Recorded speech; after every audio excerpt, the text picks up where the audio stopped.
حضرت ابو طالب کی طرف آیا اور کہا کہ پھر بتائیے یہ کون ہے؟ جواب دیا میرا بیٹا ہے۔ بحیرہ کہتا ہے ہرگز نہیں، یہ آپ کا بیٹا نہیں ہو سکتا، اس لیے کہ جو نشانیاں میرے پاس ہے وہ کچھ اور بتا رہی ہے۔ جناب ابو طالب نے کہا کہ ہاں میرا سگا بیٹا تو نہیں ہے مگر میرے سگی بائی کا بیٹا ہے، یعنی میرا بھتیجا ہے۔ بحیرہ کہتا ہے کہ اس کے والد کہاں ہے؟ جواب دیا کہ وہ تو اس کی پیدائش سے 6 مہینے پہلے انتقال کر چکی ہے۔ پھر پوچھا ماں کہاں ہے؟ ابو طالب نے کہا کہ جب یہ بچہ 6 سال کا تھا تو ماں کا انتقال ہو گیا تھا۔ بحیرہ کہتا ہے کہ اے ابو طالب، خدا کی قسم اگر آپ کو صحیح معنوں میں معلوم ہو جاتا کہ یہ بچہ کون ہے، آپ کبھی اس کو گھر سے باہر نہیں نکالتے۔ کیا آپ کو پتہ نہیں یہ وہ نبی ہے کہ اس کی نبوت میں اتنے لوگ آئیں گے کہ 1,24,000 انبیاء میں سے کسی کی نبوت کو اتنے لوگوں نے کبھی نہیں مانا؟ کیا آپ کو نہیں معلوم کہ اس کی نبوت پر قیامت آنے والی ہے؟ کیا آپ کو نہیں پتا کہ اس کا کلمہ سارے کائنات میں پڑھا جانے والا ہے؟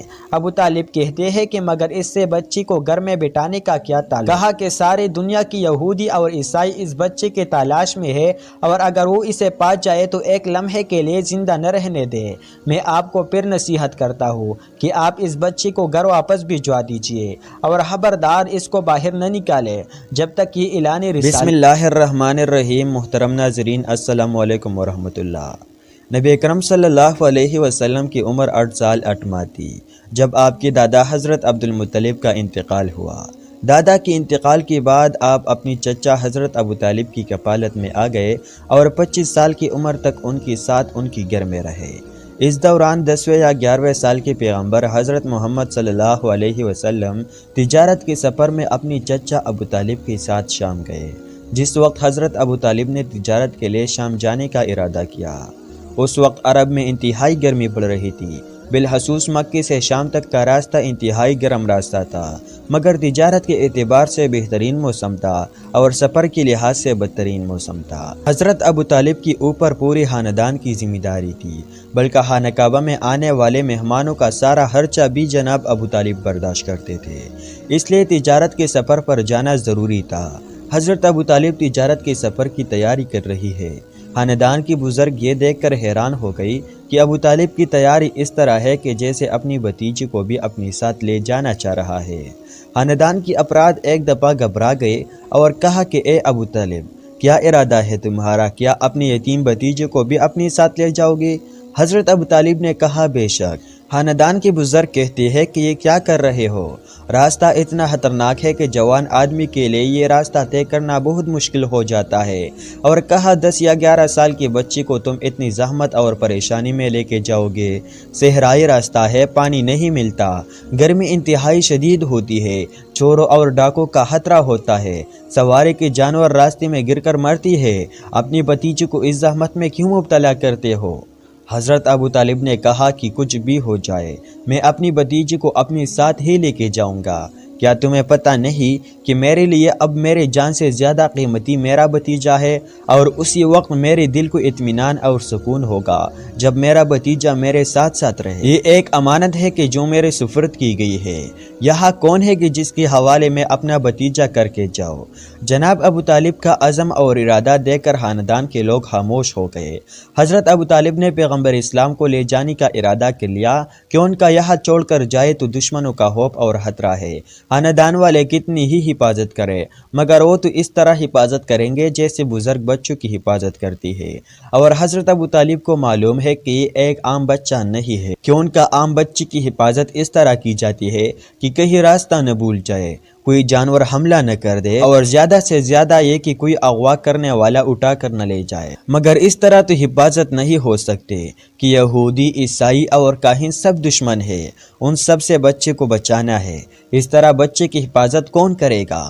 حضرت ابو طالب ایک طرف تو ارادہ کر رہی ہے کہ میں اپنی بھتیجی کو اپنے ساتھ لے جاؤں گا، اس کے علاوہ حفاظت کا اور کوئی راستہ نہیں ہے، دوسری جانب یہ بھی دل میں خیال ہے کہ یہ راستہ کتنا تکلیف دہ راستہ ہے، اپنی یتیم بھتیجوں کو اس زحمت میں کیسے ڈالوں؟ مگر اور کوئی حل نظر نہیں آ رہا۔ اپنی حد تک احتیاط کی اور اونٹ پر سواری کے لیے ایک انتہائی آرام دہ محمل بنائی۔ قافلہ تیار ہو کے مکہ سے نکلا۔ حضرت ابو طالب کا دل دھڑک رہا ہے کہ تھوڑی دور کے بعد صحرائی علاقہ شروع ہو جائے گا۔ انتہائی بنجر اور ویران پہاڑیاں ہے۔ دھوپ کی شدت سے اس طرح تپتی ہے کہ جیسے آگ میں ڈال کے نکالا گیا ہو۔ دور دور تک پانی نہیں ملتا۔ اگر میرا بھتیجا کسی پریشانی میں مبتلا ہو گیا تو ایسا نہ ہو کہ میں مجرم قرار پاؤں۔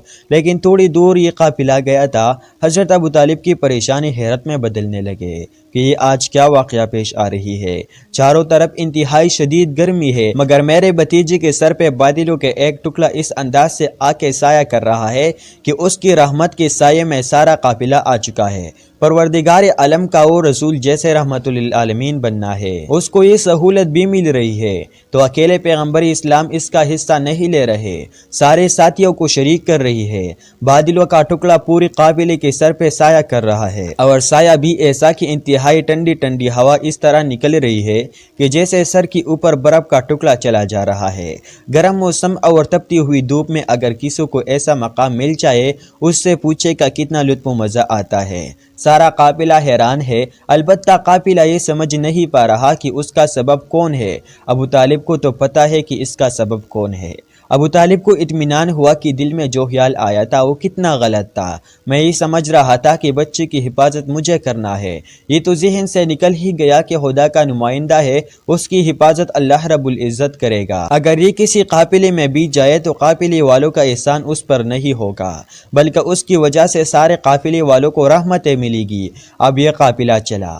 آج تک یہ ہوتا آیا تھا کہ کوئی قافلہ ایسا نہیں کہ جو اتنی سواریاں لے کر چلے یا حریت کے ساتھ پہنچ جائے کہ ان کا راستے کے سفر میں کہیں اونٹ پیاس کی وجہ سے دم توڑ دیتے، اگرچہ صحرا کا جانور ہے مگر کہاں تک زحمت برداشت کرے، کہیں گھوڑے ہمت ہار جاتے، مگر یہ واحد قافلہ ہے کہ اس انداز سے چل رہا ہے کہ اگر چلتے چلتے سواری کا کوئی جانور تکا تو اس سے پہلے کہ اس کی تکن بڑھے، میرا بھتیجا اپنی سواری کی جانور سے اترتا ہے، تکی ہوئی اونٹ پہ ہاتھ رکھتا ہے، تکی ہوئی گھوڑے پہ ہاتھ رکھتا ہے، اور یہ جانور تازہ دم ہو کر ایک دفعہ پھر سے اس قبیلے میں اس طرح شامل ہو جاتا ہے کہ جیسے ابھی ابھی طویل آرام کے بعد انہیں ان کے استبل سے نکال کے لایا گیا ہو۔ اور فقط یہی نہیں بلکہ راستے میں جتنے قافلے دائیں بائیں چل رہی ہے سب کو پانی کا مسئلہ ہے، اور ایسا مسئلہ ہے کہ چھوٹے سے ایک مشق خریدنے کے لیے سونے کے 1 اشرفی دینا پڑ رہی ہے، مگر ہمیں پانی کا مسئلہ ہی کہیں نہیں ہوا۔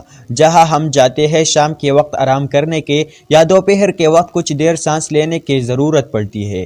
انتہائی بنجر علاقہ ہے، مگر جہاں یہ قافلہ اترتا ہے خود بہت سبزہ نمودار ہو جاتا ہے، ہری بری درخت نظر آنے لگتی ہے، چھوٹا سا باغ تیار ہو جاتا ہے، ٹھنڈی ہوا کے درمیان باغ میں بیٹھتے ہیں اور ساری تکن اتر جاتی ہے۔ یہ قافلہ چل رہا ہے، ابو طالب یہ معجزات دیکھ رہا ہے اور بہت زیادہ حیران ہے۔ ان کا اطمینان بڑھتا جا رہا ہے کہ میں نے بالکل صحیح فیصلہ کیا تھا، نہ صرف یہ کہ میرا بھتیجا میرے سامنے ہے، اس کی برکت سے میرے پریشانیاں دور ہوتی چلی جا رہی ہے۔ یہاں تک کہ چلتے چلتے عرب کا علاقہ ختم ہوا اور شام کا علاقہ شروع ہوا۔ سرحد پہ ایک شہر تھا جس کا نام اسرا تھا۔ جب وہاں پر قافلہ پہنچا تو دوپہر کا وقت تھا، تھوڑی دیر آرام کرنا چاہا۔ ایک بالکل سوکھا ہوا درخت تھا، قافلہ اس کے قریب گیا، پیغمبر اسلام سواری کے جانور سے اترے، اس درخت سے ٹیک لگا کے بیٹھ گئے، درخت سرسبز و شاداب ہو گیا۔ یہ معجزات تو پہلے بھی راستے میں سب نے دیکھا تھا، مگر یہاں ایک اور عجیب بات کا مشاہدہ کیا، فقط سرسبز و شاداب ہی نہیں ہوا بلکہ اس کے اندر پھل لگ گئے، مگر عجیب بات یہ ہے کہ 3 قسم کے پھل لگ گئی ہے، ایک پھل موسم گرما کا اور 2 پھل موسم سرما کی۔ ایک ہی درخت پر ایک ہی وقت پر 3 الگ الگ قسم کی پھل لگ گئی ہے۔ سارا قافلہ یہ منظر دیکھ رہا ہے، چونکہ جب کا قافلہ اترتا ہے تو ایک افراتفری کا عالم ہوتا ہے، کوئی سواری سے اتر رہا ہوتا ہے، کوئی ادھر کو جا رہا ہے، کوئی ادھر جا رہا ہے، تو اس صورتحال میں کسی کو یہ اندازہ نہیں ہوا کہ یہ تبدیلی کس کی وجہ سے رونما ہوئی ہے، یہ صرف حضرت ابو طالب جانتی ہے۔ اور ساتھ ساتھ ایک عجیب بات یہ بھی کہ اسی سوکھی ہوئی درخت کے قریب ایک چھوٹا سا گڑھا تھا، مگر ایسا گڑھا کہ لگ رہا تھا کہ کبھی اسی گڑھے میں پانی ہوگا، لیکن ایسا اندازہ بھی ہو رہا تھا کہ اسی سوکھی ہوئی بہت عرصہ ہو گیا ہے۔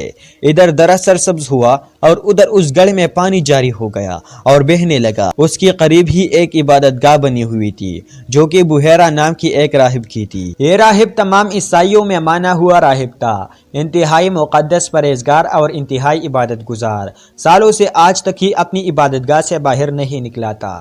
مگر آج جب کہ وہ اپنی عبادت میں مصروف ہے، ایک مرتبہ اسے ایسا لگا کہ جیسے میرے عبادت گاہ میں زلزلہ سا آیا ہو۔ بحیرہ کو ایسا لگا کہ جیسے میرے عبادت گاہ ہلی ہو، اور فقط ہلی ہی نہیں بلکہ ایسا محسوس ہوا جیسے اپنی جگہ سے تھوڑا آگے بڑھی ہو، اور باقی لوگوں کو تو یہ اندازہ ہی نہیں ہو سکا۔ مگر بحیرہ راہب بھی ہے اور اس انتظار میں بیٹھا ہے کہ یہ واقعہ کب پیش آتا ہے۔ پتہ نہیں کتنی سال گزر گئی، وہ اسی انتظار میں بیٹھا ہے کہ وہ دن کب آتا ہے کہ میرے عبادت گاہ ذرا سے ہلے گی اور تھوڑا آگے بڑھے گی۔ یہ دو واقعات اس نے دیکھی، فوراً دروازہ کھول کر باہر آئے، اور باہر آتے ہی اس کی نگاہ بیک وقت تین چیزوں پر پڑی۔ آسمان پر بادلوں کا ٹکڑا ایسے وقت میں نظر آیا جب اس کے ہونے کا کوئی امکان نہیں تھا۔ دوپہر کا وقت ہے، سورج پوری شدت سے چمک رہا ہے، گرمی کا موسم ہے، اور اس موسم میں یہاں پر کبھی بادل نظر نہیں آتا۔ وہ سوکھا ہوا درخت جو اس کی کھڑکی کے سامنے تھا اور یہ روزانہ کھڑکی سے دیکھا کرتا تھا، آج سرسبز نظر آیا، اور سرسبز بھی ایسا کہ تین مختلف پل لگی ہوئی ہے، اور ساتھ ساتھ ایک بہتی ہوئی ندی بھی اس کو نظر آئی۔ بیک وقت تین معجزات اس کی آنکھوں کے سامنے آئی، اور تین عجیب و غریب واقعات ہیں۔ سمجھ گیا کہ وہ گوہر مقصود آ گیا ہے جس کا میں انتظار کر رہا تھا، وہ آ گیا ہے کہ جس کو دیکھنے کے لیے میرے آنکھ کی پترائی جا رہی تھی۔ اب چاروں طرف دیکھتی ہوئی اس نے پہچان لیا کہ یہاں پر وہ کون ہے جو میرا مقصود ہے۔ اس نے بچے کو دیکھا اور ایک مرتبہ اپنی عبادت گاہ میں جاتا ہے اور اپنی ہاتھوں سے ایک آدمی کا کانا تیار کیا، بلکہ ایک آدمی سے بھی کم کا۔ 5 معجزات یہ دیکھ چکا ہے، چھٹا معجزہ یہ دیکھنا چاہتا ہے۔ ایک آدمی سے کم کا کانا تیار کیا اور کانا لے کے باہر آیا، سارے قافلے کو دیکھتے ہوئے چلا، اس بچے کے قریب پہنچا۔ بحیرہ جیسے ہی اس بچے کے قریب آیا تو جناب ابو طالب تڑپ کر آگے آئے، کہ ان کا حضرت ابو طالب کی یہ ذمہ داری تھی کہ تمام دشمنوں سے بالخصوص یہودی عالموں اور عیسائی راہبوں سے اس بچے کو بچانا ہے۔ چنانچہ فوراً آگے آئے، ایسا نہ ہو کہ یہ میرے بھتیجے کو کوئی نقصان پہنچا دے۔ اگرچہ ابو طالب کو یہ یقین کامل ہے کہ اللہ رب العزت حفاظت کر رہا ہے، مگر دل محبت کی وجہ سے آگے آئے اور اپنی بھتیجی کے قریب آ کر کھڑے ہو گئے۔ بحیرہ کو پتہ چلا کہ یہ بچہ تنہا نہیں ہے، اس کا محافظ بھی ساتھ ہے۔ یہ بھی اس کو معلوم تھا کہ میں جس کی تلاش میں ہوں اکیلا نہیں ہوگا۔ چنانچہ دل میں خیال آیا، ایک اور نشانی پوری ہوئی۔ سوال کرتا ہے کہ یہ کون ہے؟ جناب ابو طالب نے کہا کہ یہ میرے پرزن ہے۔ بحیرہ نے کہا کہ میں چاہتا ہوں کہ اس وقت اس کی دعوت کروں، کیا میں یہ کانا اسے کھلا سکتا ہوں؟ حضرت ابو طالب نے اجازت دے دی۔ بظاہر یہ بات بڑی عجیب لگ رہی ہے کہ یوں تو حضرت ابو طالب اتنی حفاظت کر رہی ہے، مگر کانے کی بات آئے تو فوراً اجازت دے دی۔ حالانکہ اس زمانے میں کسی کو نقصان پہنچانے کے یہ سب سے آسان طریقہ تھا، مگر اجازت اس لیے دی کہ ان کا حضرت ابو طالب دیکھ چکی تھی کہ جب یہودی علماء نے پیغمبر اسلام کو دعوت دے کر بلایا اور نقصان دہ کھانا پیغمبر اسلام کو کھلانے کی کوشش کی گئی، مگر کھلانے والی کا ہاتھ دائیں بائیں جا رہا ہے، مگر پیغمبر کی ہونٹوں تک نہیں پہنچ رہا، تو ابو طالب کو یقین کامل ہے کہ کھانے میں اگر کوئی خرابی ہوگی تو میرے بھتیجے کو کوئی نقصان نہیں پہنچے گا۔ اب پیغمبر کے سامنے یہ کھانا رکھا گیا، پیغمبر اسلام نے یہ کھانا دیکھا اور بحیرہ سے کہا کہ میں اکیلا نہیں ہوں، میرے ساتھ میرے ساتھی ہے، یہ کیسے ممکن ہے کہ میں اکیلا دسترخوان پر بیٹھ جاؤں؟ اب یہاں پر 2 روایتیں ہیں، پہلے یہ کہ بحیرہ نے جان بوجھ کر کم کھانا تیار کیا تھا، اور دوسری یہ کہ وہ پیغمبر اسلام کی دعوت کرنا چاہتا تھا، لیکن اتنی بڑی قافلے کے لیے کھانا تیار کرنا اس کی بس میں نہ تھا۔ چنانچہ جب رسول خدا نے کہا کہ میرے ساتھ میرے ساتھی بھی ہے تو بحیرہ پریشان ہو گیا کہ اب کیا کیا جائے۔ پیغمبر اسلام کو کہتا ہے کہ میں نے آپ کی دعوت کی تھی اور میرا اتنا طاقت نہیں کہ میں ان سب کے لیے کھانا تیار کر سکوں۔ پیغمبر اسلام نے کہا کہ اچھا تو فقط مجھے اتنی اجازت دے دے کہ میں جس کو چاہوں اس کھانے میں شریک کر سکوں، یعنی میں تجھ سے یہ نہیں کہتا کہ سب کے لیے کھانا تیار کر کے لے آؤ، میں اپنے حصے میں سے دینے کے لیے تیار ہوں، لیکن پہلے تم مجھے اجازت دے دے۔ بحیرہ نے کہا کہ ہاں آپ کو اجازت ہے۔ پیغمبر اسلام نے سارے قافلوں والوں سے کہا کہ آؤ آ کر یہاں بیٹھو اور میرے ساتھ کھانا کھاؤ۔ اگر کوئی بڑا یہ بات کہتا تو قافلے والے ایک دفعہ غصے میں آ جاتے کہ ایک آدمی سے بھی کم کا کھانا ہے اور ہمیں بلا رہے ہو، کیا ہمارا مذاق اڑا رہے ہو؟ مگر جیسا کہ آپ کو پتہ ہے کہ بچوں کی بہت سی باتیں انسان یوں بھی برداشت کر لیتا ہے۔ اب قافلے والوں کو تمہاری پتہ نہیں ہے، چنانچہ سارا قافلہ آ گیا۔ بچی نے کہا ہے اور اس کی وجہ سے ہمیں بہت پیدا بھی ہوا ہے، چلو کہانی میں شریک ہو جاتی ہے۔ قافلہ الگ حیران ہے اور بحیرہ الگ پریشان ہے اور ساتھ ساتھ خوش بھی ہے جب یہ منظر دیکھا کہ 170 آدمی یہ کہہ کر کھڑے ہو گئے کہ آج ہم نے پہلے مرتبہ سفر میں پیٹ بھر کے کھانا کھایا ہے، مگر کھانا اتنی کا اتنا ہی پڑا ہے اور اسی حالت میں باقی ہے۔ بحیرہ نے جب یہ منظر دیکھا تو اسے یقین ہو گیا کہ میں صحیح منزل پہ پہنچ گیا ہوں۔ ہاتھ میں پنکھا لے کر اپنی عبادت گاہ سے باہر آیا تھا، پیغمبر اسلام کی پیچھے کھڑے ہو کر پنکھے کو ہلا رہا ہے۔ اب جو بحیرہ کو نہیں جانتے انہیں تو زیادہ حیرت نہیں ہوئی، مگر پھر بھی حیرت تھی کہ 10 سال کی بچہ ہے اور 200 سال کا بزرگ اس کے پیچھے کھڑے ہو کر پنکھا ہلا رہا ہے۔ مگر جو لوگ بحیرہ کو جانتے ہیں کہ یہاں سے لے کر شام تک اس کی عبادت کی ڈنکی بجتی ہے، سارا شام اس کی عزت و کرام کرتا ہے، اور یہ 10 سال کی اس بچے کی اس طرح خدمت کر رہا ہے، حیران ہو کر کہا کہ اے ہمارے آقا، آپ اور اس انداز سے اس بچے کی خدمت کر رہی ہے، ہم اس سے پہلے بھی 100 دفعہ یہاں سے گزرے ہیں اور ہم اس تمنا میں مری جاتی تھی کہ کاش ایک مرتبہ آپ کی چہرے کی زیارت کر لے، تو آپ کی چہرے کی زیارت نہیں ہوتی تھی، اور آج یہ کہ آپ عبادت گاہ سے باہر آئے ہیں، اپنی ہاتھ سے کھانا پکا کر لائے اور اس بچے کی اتنی خدمت کر رہے ہیں، اس کا سبب کیا ہے؟ بحیرہ کہتا ہے کہ تمہیں کیا پتا کہ میں نے اپنی آنکھوں سے کیا منظر دیکھا ہے، میں نے اپنی عبادت گاہ کی حرکت کو بھی دیکھا ہے، میں نے آسمان کی بادل کو بھی دیکھا، ساتھ ساتھ میں نے یہ بھی دیکھا کہ جب یہ بچہ اس مقام پر بیٹھتا ہے تو آسمان سے کچھ لوگ اتر کے آ رہی تھی جن کے ہاتھ میں یاقوت و زبرجد کی پنکھی تھی اور وہ اس بچے کو پنکھا جل رہی تھی۔ میں نے چاہا کہ میں بھی اس عبادت میں شریک ہو جاؤں۔ بحیرہ راہب کے ماننے والے عیسائی اس سے پوچھتے ہیں کہ یہ بچہ کون ہے؟ کہا کہ میں کب سے اس کا انتظار کر رہا تھا، کہ ان کا انبیاء کی صحیفوں میں لکھا ہے کہ جب کوئی بچہ اس درخت کے نیچے آ کے بیٹھے اور یہ درخت سرسبز و شاداب ہو جائے، اس طرح سے کہ اس میں 2 موسموں کے پل ایک وقت میں لگ جائے، اور جب اس ندی میں پانی جاری ہو جائے، لوگ پوچھتے ہیں کہ یہ ندی کون سی ہے؟ کہا کہ اللہ رب العزت نے بنی اسرائیل کے لیے صحرا میں اس ندی کو جاری کیا تھا، مگر جب بنی اسرائیل کے لوگوں نے خدا کی نافرمانی کی تھی تو حضرت شمعون نبی نے بد دعا کی تھی اور کہا کہ پانی کی یہ نعمت تم سے واپس لی جاتی اور اب یہ پانی اس دن تک سوکھا رہے گا جب تک کہ اللہ کا آخری نبی اس کے قریب آ کر نہ بیٹھے گا۔ جب یہ درخت سرسب ہو جائے گا اور اس ندی میں پانی جاری ہو جائے گا، وہ اللہ کا آخری نبی ہوگا، وہ تمام انبیاء کا سردار ہوگا، اور جو اس کا کلمہ پڑھ لے دنیا و آخرت دونوں میں اس کو نجات ملے گی۔ اپنی ساتھیوں سے گفتگو کرنے کے بعد بحیرہ حضرت ابو طالب کی طرف آیا اور کہا کہ پھر بتائیے یہ کون ہے؟ جواب دیا میرا بیٹا ہے۔ بحیرہ کہتا ہے ہرگز نہیں، یہ آپ کا بیٹا نہیں ہو سکتا، اس لیے کہ جو نشانیاں میرے پاس ہے وہ کچھ اور بتا رہی ہے۔ جناب ابو طالب نے کہا کہ ہاں میرا سگا بیٹا تو نہیں ہے مگر میرے سگی بھائی کا بیٹا ہے، یعنی میرا بھتیجا ہے۔ بحیرہ کہتا ہے کہ اس کے والد کہاں ہے؟ جواب دیا کہ وہ تو اس کی پیدائش سے 6 مہینے پہلے انتقال کر چکی ہے۔ پھر پوچھا ماں کہاں ہے؟ ابو طالب نے کہا کہ جب یہ بچہ 6 سال کا تھا تو ماں کا انتقال ہو گیا تھا۔ بحیرہ کہتا ہے کہ اے ابو طالب، خدا کی قسم اگر آپ کو صحیح معنوں میں معلوم ہو جاتا کہ یہ بچہ کون ہے، آپ کبھی اس کو گھر سے باہر نہیں نکالتے۔ کیا آپ کو پتہ نہیں یہ وہ نبی ہے کہ اس کی نبوت میں اتنے لوگ آئیں گے کہ 1,24,000 انبیاء میں سے کسی کی نبوت کو اتنے لوگوں نے کبھی نہیں مانا؟ کیا آپ کو نہیں معلوم کہ اس کی نبوت پر قیامت آنے والی ہے؟ کیا آپ کو نہیں پتا کہ اس کا کلمہ سارے کائنات میں پڑھا جانے والا ہے؟ ابو طالب کہتے ہیں کہ مگر اس سے بچی کو گھر میں بٹھانے کا کیا تعلق؟ کہا کہ سارے دنیا کی یہودی اور عیسائی اس بچے کے تلاش میں ہے اور اگر وہ اسے پا جائے تو ایک لمحے کے لیے زندہ نہ رہنے دے۔ میں آپ کو پھر نصیحت کرتا ہوں کہ آپ اس بچے کو گھر واپس بھجوا دیجئے اور خبردار اس کو باہر نہ نکالے جب تک یہ اعلان رسالت نہ کرے۔ اب یہاں پر بعض تاریخوں میں ملتا ہے کہ حضرت ابو طالب نے پیغمبر اسلام کو واپس بھجوا دیا، اور بعض میں ہے کہ اگر راستے کی معجزات نہ دیکھے ہوتے تو شاید ابو طالب بھی پریشان ہو جاتے، لیکن اتنی معجزات کو دیکھ کر ابو طالب کی دل میں اطمینان ہے کہ اس بچے کو کوئی نقصان نہیں پہنچا سکتا۔ بحیرہ کا شکریہ ادا کر کے چلے یہ تو شام کے راستے میں پہلا شہر تھا۔ آگے بڑھے یہاں تک کہ شام کی دارالخلافہ میں داخل ہوئی۔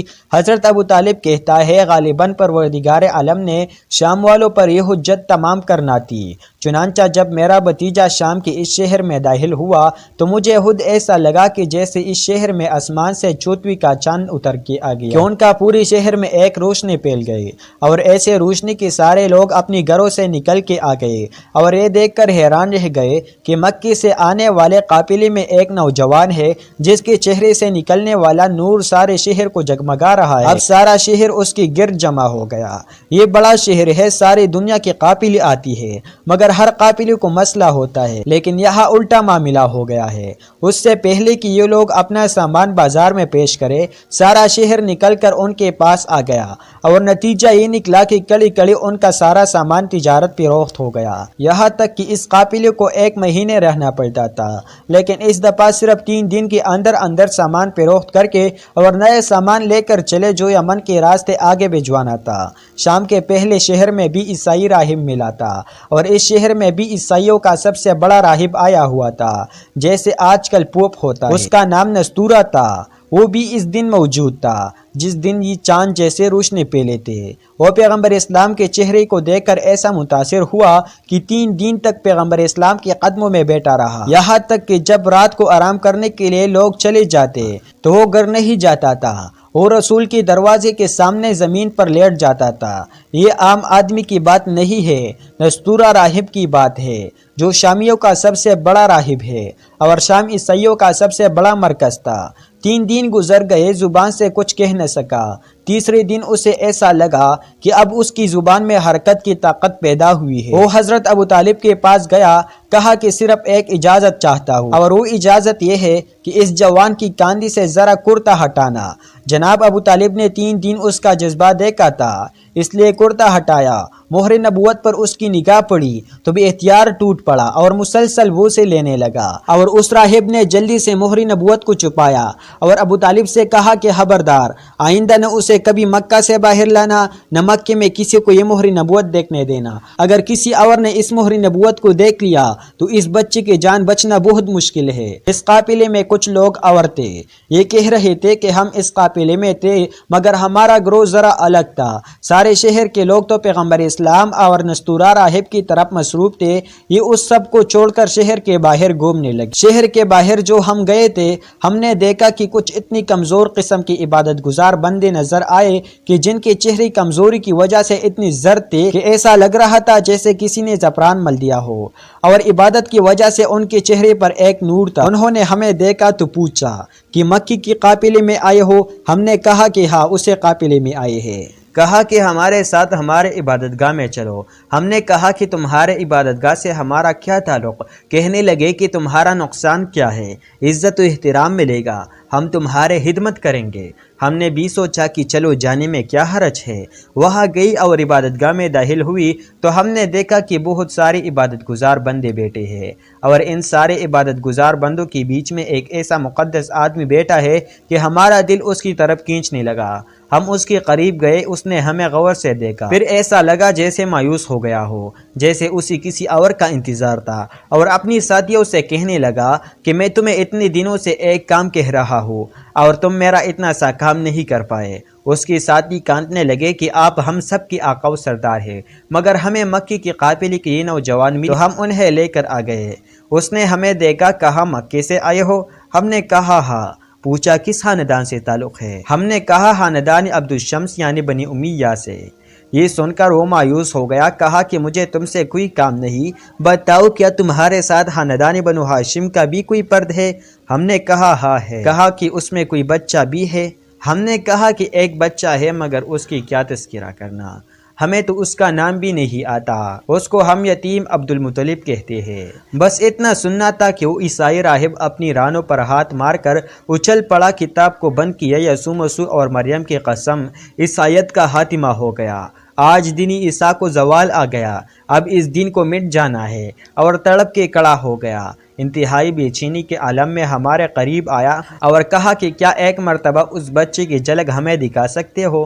ہم نے کہا کہ اس شہر میں آیا ہوا ہے، چلو چل کر دیکھ لو۔ وہ عیسائی راہب ہمارے ساتھ نکلا، شہر میں داخل ہوا۔ ہم نے سوچا کہ ذرا اس کا امتحان لینا چاہیے کہ یہ اس یتیم کے پیچھے اتنا کیوں پڑا ہوا ہے۔ ہم اسے اپنے قافلے کے نزدیک لے گئے اور قافلے میں موجود ایک اور آدمی کی جانب اشارہ کرنے لگے۔ ہم اسے اپنے قافلے کے نزدیک لے گئے اور قافلے میں موجود ایک اور آدمی کی جانب اشارہ کرنے لگے کہ دیکھو یہ وہ ہے جس کو آپ دیکھنا چاہتے ہو۔ نگاہی ڈالی، کہا کہ یہ وہ نہیں ہے، اور اس سے پہلے کہ ہم کچھ کہے اس کی نگاہ پیغمبر اسلام کے چہرے پر پڑ گئے۔ بے اختیار یہ کہتا ہوا دوڑا، تم کتنا ہی چھپاؤ، میں نے پہچان لیا کہ وہ کون ہے جو اللہ کی حجت اور عیسیٰ علیہ السلام کا بھی آقا ہے۔ یہ کہہ کر رسول کے قدموں میں گرا۔ حضرت ابو طالب یہ دیکھ کر حیران ہو گئے کہ ایسا بزرگ کی بزرگی کو دیکھ کر احترام کو دل چاہ رہا ہے، اور وہ رسول کے قدموں میں چپکا جا رہا ہے اور بار بار یہ کہتا جا رہا ہے کہ کاش دنیا معرفت حاصل کرے کہ یہ کون ہے، کاش میں اس وقت تک زندہ رہوں کہ یہ نبوت کا اعلان کرے اور میں اس کا کلمہ پڑھوں۔ پھر ابو طالب سے کہا کہ اس کی اچھی طریقے سے حفاظت کرنا، اور جس نے اس کا ساتھ دیا دنیا میں بھی وہ زندہ ہے اور آخرت میں بھی وہ زندہ ہے، اور جس نے اس سے منہ موڑ لیا وہ دنیا میں بھی مردہ ہے اور آخرت میں بھی مردہ ہے۔ حضرت ابو طالب کہتے ہیں کہ مسلسل ایسے واقعات پیش آ رہے تھے اور میں نے اپنی آنکھوں سے یہ معجزات دیکھے اور ایسے بزرگوں کا اظہار و محبت و عقیدہ دیکھا، اس لیے اب میرے دل میں بھی ایک خوف پیدا ہونے لگا۔ اور 3 دن کے بعد ہم لوگ تیزی سے مکی کی جانب چلے۔ مکہ میں داخل ہوئی، ابھی ہم داخل بھی نہیں ہوئی تھی کہ ہمارے ساتھی دوڑ کر ہم سے پہلے پہنچ گئے۔ سارا مکہ پیغمبر اسلام کے قافلے کی استقبال کو آیا۔ امید کرتا ہوں کہ آپ کو آج کی ویڈیو اچھی لگی ہوگی۔ اگر آپ کو ہمارے ویڈیو اچھی لگی ہوگی تو ویڈیو کو لائک کریں اور مزید اس طرح کی ویڈیو دیکھنے کے لیے ہمارا چینل سبسکرائب کریں۔ ملتے ہیں اگلی ویڈیو میں، اجازت چاہتا ہوں، اجازت دیجیے، اللہ حافظ۔